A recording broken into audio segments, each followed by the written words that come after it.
É comum vermos as mulheres medievais como vítimas injustiçadas e reprimidas, vivendo sob a influência opressiva da Igreja que limitava sua liberdade. No entanto, a verdade é que elas não eram tão inocentes quanto muitas vezes se imagina. Ao mesmo tempo, tanto mulheres quanto os homens dessa época viviam uma inacreditável obsessão pelo tamanho dos órgãos masculinos. Este vídeo com certeza seria muito mais divertido se pudéssemos usar as palavras originais dos textos históricos, conforme o artigo da historiadora medieval Catherine Harley. Contudo, para respeitar as políticas da plataforma, iremos optar por uma abordagem mais geral e respeitosa. A incompreensível fixação dos povos medievais pelos aparatos íntimos grandes reflete uma mistura de crenças culturais, sociais e até mesmo médicas da época. Essa obsessão era vista em diversos relatos e obras, onde a ideia de virilidade e capacidade reprodutiva estava frequentemente associada ao tamanho. Mesmo sem a compreensão científica como temos hoje, esse interesse desmedido se manifestava em desenhos, textos e até em tratamentos bastante curiosos para tentar alterar ou melhorar a anatomia masculina.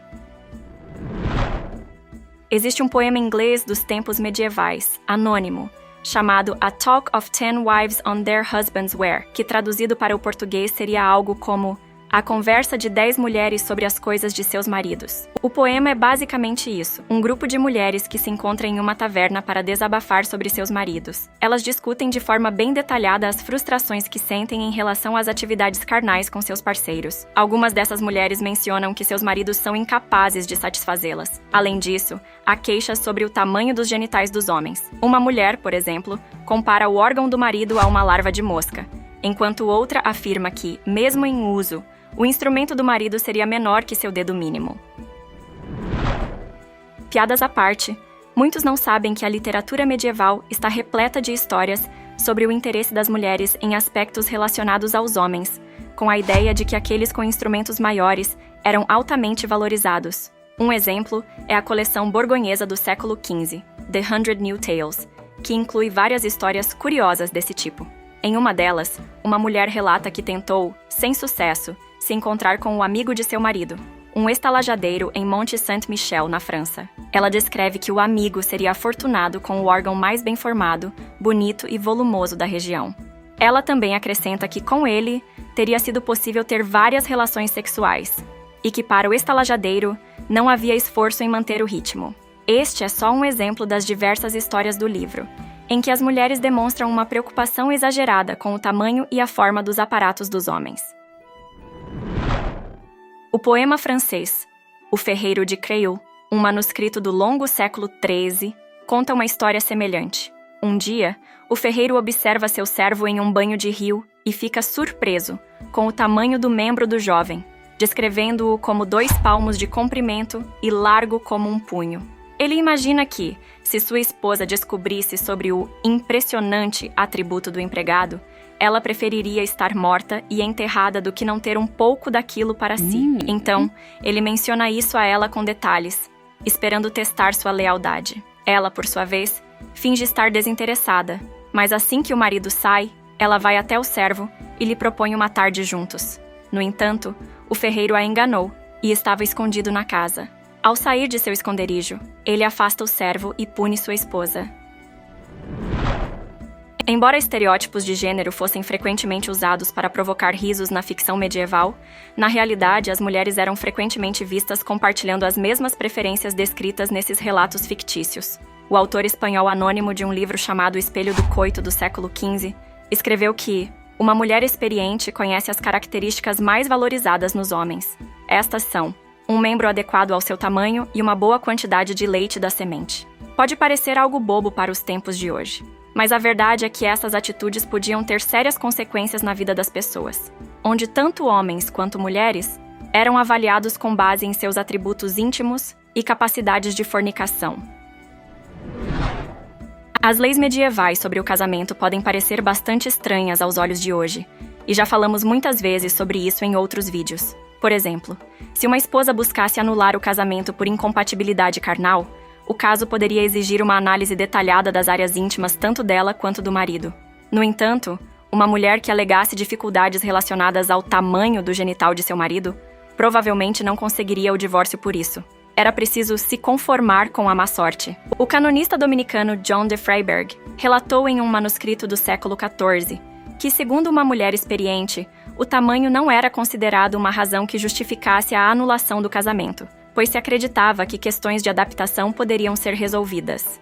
No entanto, uma esposa poderia obter a anulação se seu marido fosse impotente, o que sim era considerado um motivo válido para encerrar o matrimônio e permitir que ela buscasse uma nova união. Quando Catherine Barley procurou o arcebispo para solicitar a anulação de seu casamento com William Barton, alegando que ele não possuía o necessário para sustentar a união, foi determinado um exame íntimo detalhado como parte do processo. Conforme relatado em manuscritos católicos, no início da década de 1430, 13 testemunhas, todas pessoas respeitáveis da região e algumas conhecidas do casal, realizaram inspeções íntimas no homem e prestaram depoimento ao arcebispo da corte de York. Todos relataram que Barton parecia capaz de cumprir as obrigações matrimoniais. Emma Taggart, uma viúva, examinou o homem de perto e comparou com seu falecido marido, com quem teve 7 filhos, e, portanto, concluiu que ele era capaz de procriar. Matilda Leake também avaliou Barton e afirmou que o que ele tinha entre as pernas era suficiente para agradar qualquer mulher honesta. Vários homens também testemunharam após terem examinado Barton durante o processo, e a maioria deles o descreveu como um homem adequado para qualquer mulher. John de Metley admitiu que Barton era até maior do que ele próprio. Essas declarações ajudaram Barton a provar sua capacidade como marido, resultando na decisão de que o casal deveria permanecer junto e que o divórcio seria negado pela igreja. As declarações das testemunhas nesse caso revelam uma crença medieval comum de que a competência de gerar filhos estava relacionada a certas capacidades físicas dos genitais. Além disso, muitos textos médicos da época também abordavam essa ideia, destacando que a infertilidade não era vista como um problema feminino e que dependia exclusivamente do homem. As dificuldades do homem de engravidar a esposa eram volta e meia associadas à dimensão de seu órgão. No entanto, havia uma compreensão de que maior nem sempre significava melhor, pois enquanto certos atributos eram vistos como inadequadas para a concepção, outros podiam ser considerados excessivos. Portanto, os médicos insistiam que era muito importante que um homem escolhesse uma parceira cujas partes íntimas fossem compatíveis com os seus. Um homem com o instrumento curto precisava de uma mulher pequena, enquanto um homem com as coisas grandes deveria se casar com uma mulher alta com coxas longas. Um médico francês chamado Bernard de Gordon escreveu, em meados do século XIII, que se um casal já casado tivesse tamanhos incompatíveis, deveriam seguir regras médicas. Ele explicou: se o homem tem poucos recursos entre as pernas, as coxas da mulher devem ser levantadas para que a semente possa alcançar a profundidade do campo natural.